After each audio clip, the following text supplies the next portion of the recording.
kid, I hear it's your birthday. Happy birthday to you. Happy birthday. Happy birthday to you. Happy birthday. Happy birthday. Happy birthday. Happy birthday to you. Happy birthday.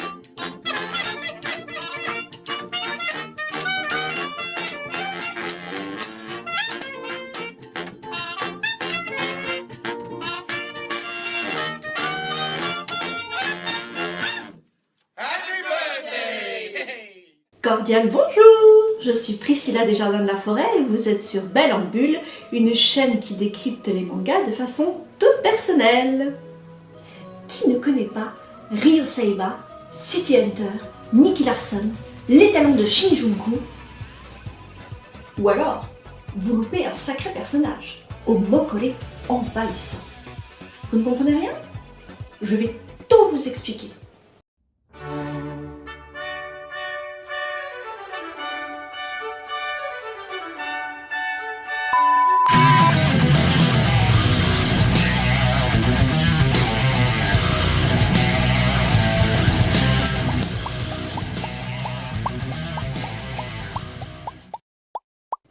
Au commencement de l'aventure, un duo soudé de deux hommes se cache derrière le pseudo redouté de City Hunter.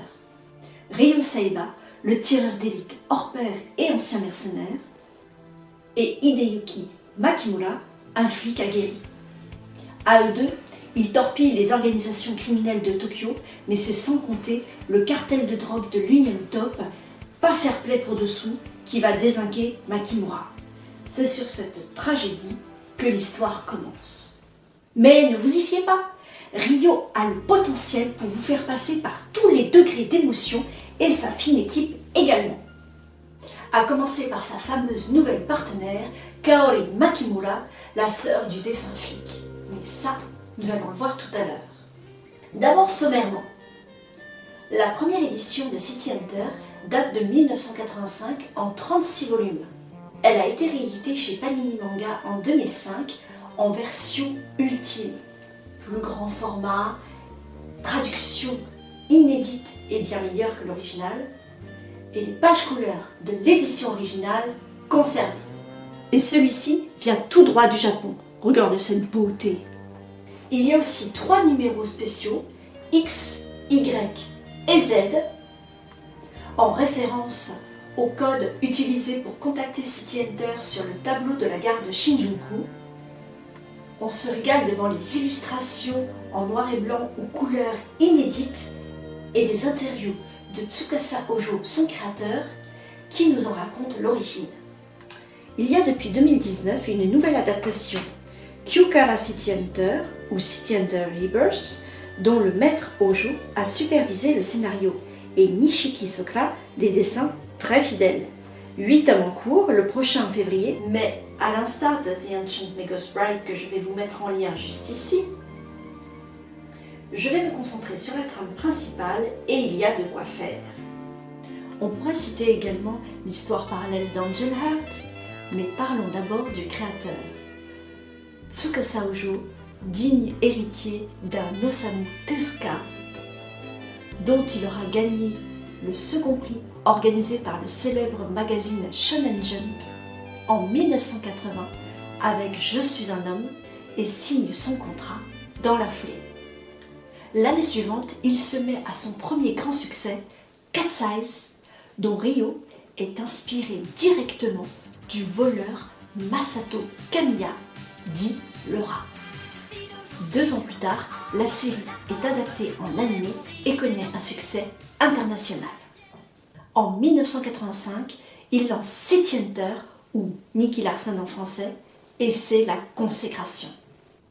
Animé, OAV, film, goodies, c'est la déferlante City Hunter, marquant toute une génération Club Dorothée à l'instar de Goldorak ou des Chevaliers du Zodiaque. C'est aussi un bon professeur qui formera Takehiko Inoue, le créateur de Slam Dunk ou Vagabond. Et en bonus, vous aurez plein d'anecdotes au fil des tomes concernant le manga de City Hunter. Donc, après la perte d'Hideyuki Makimura, on retrouve un duo un peu bancal, Kaori étant très garçon manqué, soupe au lait, mais avec un grand cœur, avec un don incroyable pour tirer juste sans le vouloir. Ça s'asticote sans ménagement avec Ryo, qui finit souvent en rouleau de printemps ou sous le poids de sa massue de plusieurs tonnes. C'est le running gag que l'on adore avec les corbeaux muets et les airs désabusés des clientes, parce que oui, Ryo n'accepte des contrats venant que de jeunes et jolies demoiselles qui tombent plus ou moins sous son charme, ce qui rend hystérique Kaori, sans compter que leur paix part régulièrement enfumée par les soins du nettoyeur garde-corps joli cœur. Mais Ryo ne se laisse pas si facilement mettre la corde au cou. On pourrait dire que c'est même une véritable anguille. Car un lien viscéral le lie à Kaori, même s'ils sont comme chien et chat. Le souvenir d'Hideyuki certainement, mais aussi la volonté de préserver cette jeune fille courageuse du monde violent de la pègre qu'il ne connaît que trop bien. Une Kaori qui, au fil des tomes, et malgré les tentations, va lui devenir de plus en plus indispensable. Car nous faisons perpétuellement le grand écart avec Ryo. C'est un équilibriste qui tantôt fait le mariole en agressant la jante féminine de son machin en érection, le fameux mokolé. Tantôt, il est infaillible et ne semble jamais craindre quoi que ce soit, voire se rit du danger. Il trouve toujours le détail qui fera mouche et en même temps fait tourner en bourrique son entourage, à commencer par Falcon ou Mibuzu, ou Tête de Poulpe, comme il aime bien le surnommer. Un ancien rival et mercenaire reconverti en gérant de café au Cat's Eyes. Retour à la case départ. Oh Ryo, j'admire ton assurance et ton professionnalisme. Oh, tu peux garder mon corps. Mais qu'est-ce qu'il y a derrière ce t-shirt? Serait-ce ton fameux Magnum 357? Mais c'est qu'elle est charmante, cette petite dame. Non, ce n'est pas mon Magnum 357, mais mon Cory qui s'est réveillé. On va dans un restaurant végétarien.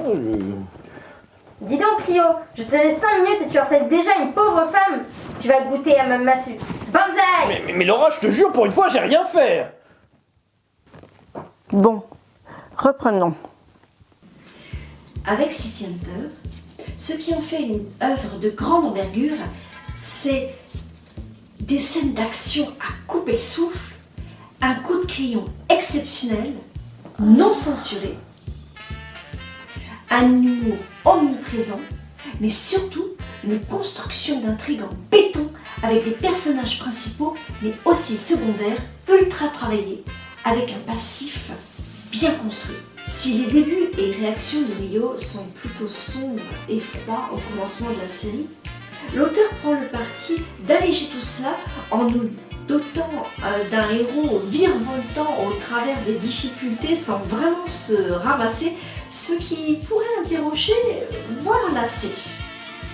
Même s'il a parfois quelques sueurs froides face à des adversaires charismatiques qui lui tiennent la dragée haute, Tsukasa Ojo n'oublie pas de jouer non plus la partition de l'émotion et des duels épiques avec Mibozu ou Mick Angel, ou des histoires attachantes de mariés tombés du ciel ou d'enfants en mal de figure paternelle. Bon, il y a des incohérences, des redondances, et le chara-design des personnages féminins ne se distingue pas extrêmement bien. Elles se ressemblent un peu toutes, mais Ojo sait dessiner des corps assez damnés et on peut bien lui pardonner certaines maladresses ou facilités. N'oubliez pas de liker et commenter cette vidéo si elle vous a plu, et vous pouvez aussi me retrouver sur les réseaux sociaux.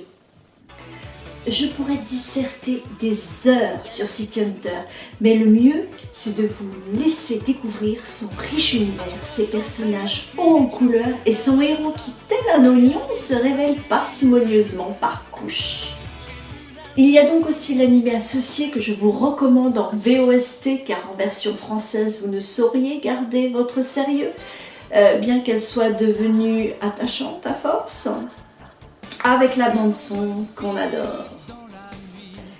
140 épisodes de 25 minutes, 2 films, 3 téléfilms. Donc en OAV, nous avons Baby City Wars et Un complot pour $1 million. En téléfilm, nous avons Service secret, Goodbye My Sweetheart, La mort de City Hunter.